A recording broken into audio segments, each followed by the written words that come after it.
بكبرا والأمن اللي أبولمان همرمني أمانتي اللي فرجوا بعدين أمانتين إسلاما حق أبولما همرت حق عقيداتي مالي حق ديجوما همرت حق عقيداتي مالي تنايتون وارف أستاذ أبو معاذ نزيف جي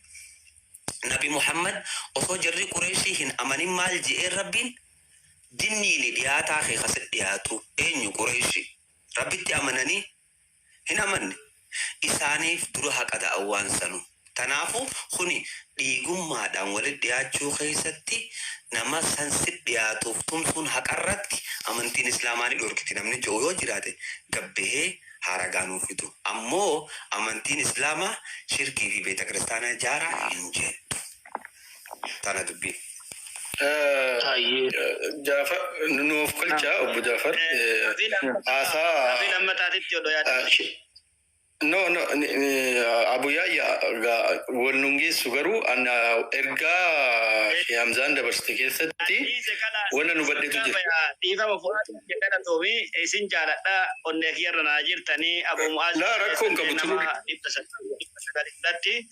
hin arrabsin arrafamuu qabu haqqii dubbataa ture jedhaanii turree mana hundatti kanuma jennee Abu Mu'aaz bicaa nama guddataa jiru ustaadaa nama university jiru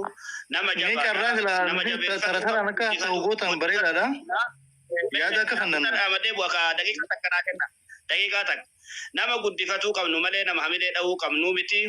akkasitti amanan akka Abu Yahyaatitti isa dhiisi bicaa wallaalaan nu keessa afaan Oromoo qaabu wallahi xiqqeeffamuun qabu akka wallaalaatitti yaadamuun qabu barsiifnee guddifatuu danda'uudha qabna. Abu Mu'aaz nama jabaa nama university Madinaa keessa jiru nama immoo boruuf ilmaan kennaaf wallahi bu'aa guddaa buusa jennee eegnu isaanii fi ijoollee sheeka kennaa Sheekh Amin Ibro waliin ijoollee akkaan jaaladhu rabbi ragaa kiyyaa waan amma duuba isaaniititti deemu waan isaan gartee gasii duuba isaaniititti isaan arrabsan isaan gaafadhe malee haqiiqatti wanti isaan jedhan kun dhara jedheeti miti. Abu Mu'aaz kennallee ummanni kenna isin jaalata wama abdii isinirraa qabuuf yeroo tokko tokko haguma jaalalli namaa gayu komiin namaallee gaya akkasitti yaadadha. Rasuulli Rabbi alayhi salaatu wassalaam gaafa Xaa'ifiin dhaqee dhagaadhaan akkasitti bubbuurofamee xiqqeeffamee malakaan itti dhufanii yaa Rasuula Rabbii jaaniini nuti gartee ummata akkana si xiqqeesse kan ummata akkana si godhe kana gaara lama aan kan itti si garagalchinu jennaan la ajee Rasuulli Rabbi alayhi salaatu wassalaam la ajee isaan keessaan nama Rabbi gabbaru naa baasu hawwa jedhee miidhama isaan irratti gayu hunda Allahumma ighfir liqawmi fa innahum la ya'lamuna jaatu Rasuulli Rabbi alayhi salaatu wassalaam osoo beekanii haadha teessaniin arrabsan osoo beekanii abbaa keessaniin arrabsan ijoollee xixiqqoo yaadan qabnee fi beekumsan qabneetu isin arrabsuu danda'a waan ta'eef isin kaabaa jalallee teettanii hawaasa keessan kana abaaratina ka isin abaaratan kun ulamaa akka keessanii kana nuu dhaluu danda'a ulamaa akka keessanii kana nuu dhalchuu danda'a kamattaa isin gaggaragalchellee ka ol isin deebisellee shukran hani allakum jedhaani akkasitti irra nu taraata abbaa keessanii siraayyuu zulmiin isinitti rarraatu abbatti rarraati warri ayo buleyan akkaataan itti haasawamu jiru bareedaadha duraan dhufe bismillah alhamdulillah salatu wassalamu ala rasulillah namuu yaada isaadha akkas gabbii fi haala qabbanaadhaan kannataa jira wanni irraa dubbatu jirru waa'ee ammaan tana beekeessa deemaa jiru kana ummanni ortodoksii bakka lamatti addaan beeke kana akka ummata muslimaatti ejjennoon teenya maal ta'uu qabdi yaada jiru. Waa'ee kiristaanaa keessatti waan nuti irratti waliin dhabnee jira wanti sun hedduu irra deddeebi'amee kaafame. Fakkeenyaaf nuti uummata kiristaanaa ilaalchisee wantoota nuti irratti waliin dhabnee jira. Abu Yahyaas tahee Hamzaa Jaabiris tahee nama biraa wanti nuti irratti waliin dhabne uummata kiristaanaa tokkoffaa haqni isaan irraa qaban daawaa itti godhu gabaabumatti. Lammaffaa isaan dallamuu dhabuu fi miidhamuu dhabuudha nagaan hanga nu wajjin jiraatan hanga nu hin lollee fi nu miinetti zulmii isaanii diduu fi zulmii isaan irraa kaasu. Qabiraa waan irra walii gallu jechuun bal'inaan kaafamee ibsamaa jira. Waan irra walii gallu bakka itti wal dhabnee miti jechuudha bakka kun wanni waan kana kaasuuf bakki itti wal dhabbii bakka kana waan hin ta'iniif. Ammallee gartee jireenyi duniyaadhaa kana bittaa gurgurtaa haa ta'uu biyya keessatti waan hunda wajjin jiraachuu keessatti amantiin islaamaa bana wal dhabbiin hin jirtu bakka kanas. خبرة أولما خيستي تولي تولو صدقاء إساخنو مسكين اللي يوته كباتا سيوته كنافا جيفتي فا إساخنو خون هندنو وان شريعة الإسلام خيستي بناتي وان دوركا سنكبني خنمني تقولي إرتولي تبنو خنيورة الديبيني خافني صافت نايجو أمنتين إسلاما نما كريستانا تفي نما براخ أمنتين كابني وان كان هندو غوتي جلتي وجنجراچو ولتي تلولو غاري ثاني دلغو افام بري ثاني ثاني دبتو اولا يو تهان نياتا غرتي يو ري كالتيس ري تنتيسن شيرينغي ثاني خنو هندي إسلام ما خيسني جرا لا خلاف في ذلك أما بكتون جرو وان ولتتا جرا بكنا دوغا أكو مهمة بلين كيني جان وإن ولدبي أرثوذكسي خوني توكو بوليتيكا نانو أمارا يوخا أمارم ما تيوجي والقبت وان دوسون دندامو ميتي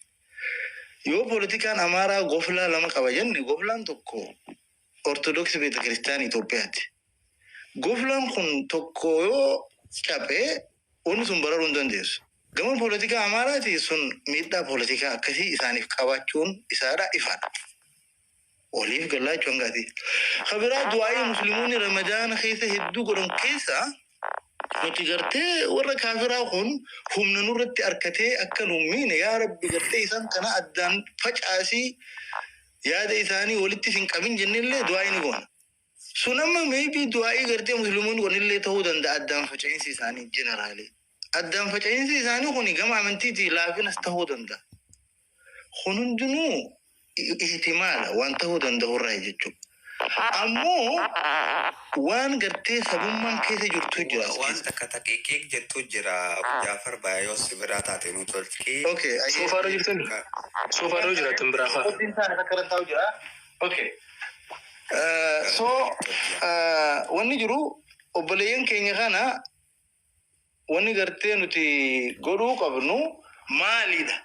إيجا قرتي ثانا من تفدبان توكو أفان أوروموتين واقع خيني قبراد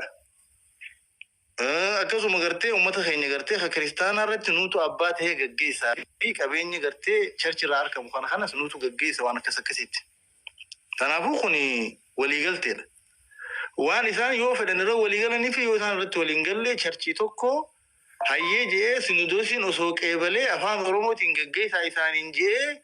وان أوروميا خيسابوس إسين فرد داجيني جري وجينيس تاون نمالا أما وجين تاني أدام بهان أوكي الجنون نما مسلمة بك خانتي ونخون أمنتي وجي شرشي وجين ودوم دبين سبوم ما يرتو والكبت أما الساعة أما خانتي ونتبهو قبنو موتم مان اللي نغرغار أمتا سندوسي أوروميا راخنا موتم مان نغرغار إيغا موتم مان غرغارا جراتي خموتم مان إسان انزل من تيه ساعة أما خانتي نمني مسلمة الجنون إساء وقا هنداو قرآن في قرتي حديثة صحيحة وان قد أبتوف إيقا وان برا هندرت ولفقل لوان أمنتيك أبو ديمي هذا قلام تقو أمنتي وخي سجراتي هاني سن هنگ فدل هاقلتو واني أمنتي نجر أزما واني سباق هندي جروتي واني أمنتي خنجر أمن خني كريستانا yoo fakkeenyaaf Oromiyaa keessatti akkuma ammaa kanatti mootummaanis deeggaree gad dhaabbatan charchiini tuhatan qabeenya guddaa argatan qabeenya kanaan charchuma babal'isan moor isaan Oromoodha ammas akka uummata Amaaraa ammanni Amaaraa fakkeenyaaf baadiyyaa fagoo fagoo keessatti charchii yoo duraan jaaruu sodaatellee kunimmoo Oromoodha bakka fedhetti jaaraa jechuudha dhufee maallaqa isin argata yuunivarsiitii kiristaanaatis ni babal'isa afaan Oromootiin waan itti amanu kana ni babal'isa daawaa godhaa jechuudha. So hannu kun osuma wanni Oromoo kun jiru hanni amantii kun waan jiruuf dubbiin amantii tun as keessa waan jirtuuf namni muslimaa wanni gartee isarraa eegamu siilaa waan kana dirree baheetis deeggarsa guddaa kana agarsiisuu dhabee hamoor mulleen hoggas hin jiru namu mootummaanis deeggaraa jira lamaa walitti dhiisuutu irra gaarii ture. أمو ورّي به قادي يجري وان كان على إطلاقه وصو الدانين بافن أورموما في خيسر أبنا أكواني أمنتي توك هاني كلان أكري في إنساتو كلين كخيسان جري فكيساني وان أمنتي راقلاتك قلني ندي قرر هقاجان نمني خون هندي والكتاب يكم سنقبو namni kun hundi wal qixa hin faamu. Fakkeenyaaf qabatamaan naannoo Harargeetti ta'e tokkoon isiniif himaan amma asirratti waa'uma ortodoksii beeta kiristaanii kanaa wajjin wal qabate. Riilii waan an bilbilee gaafadhee dhage. Fakkeenyaaf Harargee nama Harargee as jira Hamzaanis Mu'aazis namni biraa as jala jiranis ni beekan. Harargee keessatti ortodoksiin nama Harargeedhaan jiru. Gosa Harargee takkarraa ortodoksiin tokko hin jiru. Ortodoksiin Amaara guddinaan yookaan uummata biraa Oromoo keenya Kashawaa fi bakka adda addaarraa achi jiru isaantu ortodoksii. Maajoritiinis Amaara. Fakkeenyaaf Corootti charchii fudhachuudhaaf dhufan. Kasunuus fidaa kun Oromoo. Hoggaa dhufan uummanni Amaaraa charchii deemee qabatee jechuu isaanuma ortodoksii waan ta'aniif. Kaan immoo warri Oromoo kun immoo waa xiqqoo ortodoksiin. Ijoolleen Oromoo ta Musliima Aadamii fi Jamaalii fi kun naxalaa uffatanii uummata keenya kanaa wajjin heddummaannee dheennee charchii san gargaarra jedhanii uffatanii jiran. Kan masqala uffatis ni jiran. Kana gurra kiyyaan cirurraa dhagee. Mootummaan naannoo Oromiyaalleen isaan gargaaree charchii san fudhatan. So wanti kuni namni kun hundi beekumsa walqixa hin qabu hagam takkatti fahamaadha waan kana. Ni wajji dhaabbanna Oromummaadha gidee jenne kana hatta Oromummaa keessattu hanga ilaa eessaa wal bira dhaabbatan wanni jiru tokko ni jira. Fakkeenyaaf asitti amma warra ustaazota jiru kanaan fakkeenyaaf Hamzaan nama hadiisa illee hin fudhatu sababaasanii asitti kiristaanillee yoo ta'e obboleessa keenya dhaalaa jaa akka islaamatti waa'ee hadiisaa haasa'uutti hin jiru Jaafar jechuun kiyya gaafii ati asitti keessan fidin waan bakka tana keessan fidin kiristaanaa fi obboleessa keenya kiristaanaa fi musliimaa wal hin dhaallu jeneraalii akkas amannaa aya amma gara gartee aayata sana haa deebinu fakkeenyaaf amantii tam keessatti amantii islaamaa keessatti dachi obboleessa keenya kiristaanaa dachi abbaa keetis wajjin qabu. Abbaan kee musliima yoo ta'e hin qabu. Okay. Dhiifama wajjin doof kolchaati san yeroo